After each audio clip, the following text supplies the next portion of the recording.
The government has taken note of the continued debate and media coverage of the contents of the Waki report on post-election violence. The government wishes to make a very strong statement concerning logically untenable statements on pages 121 and 122 of the report. The report has a section on the awful Naivasha attack, which occurred between 27 and 30th January 2008 in retaliation of the violence witnessed from early January 2008 after the announcement of the presidential results.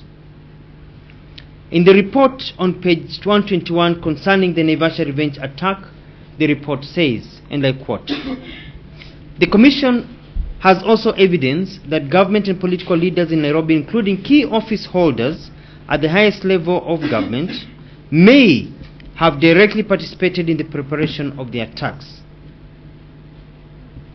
Central to that planning were two meetings held in State House and Nairobi Safari Club in the run-up to the election with involvement of senior members of government and other prominent Kikuyu personality." Please note that the last sentence refers to meetings allegedly held in the run-up to the elections, which means way before the general election and way before the outbreak of violence in January 2008. Also note that the report also says key office holders at the highest level of government may have directly participated in the preparation of the attack. The report in this case uses the word may to show they are not sure that this actually really occurred. This is in contrast to the rest of the report, which is conclusive in its allegations. To this end, the government wishes to make the following clear. 1. How can a meeting have been held in State House before the general elections, say in September or October, etc., to plan for revenge attacks that had not yet occurred and which were to occur in January? 2. The President has never at any time held meetings with any person to plan violence at State House or anywhere else in the world. This wild allegation is being repeated so as to paint aspersions that the President and State House were involved in post-election violence. Media and commentators should, in lieu of this, paint the right picture and stop riding on an agenda of casting aspersions at State House and relation to the presidency based on flawed arguments. 4.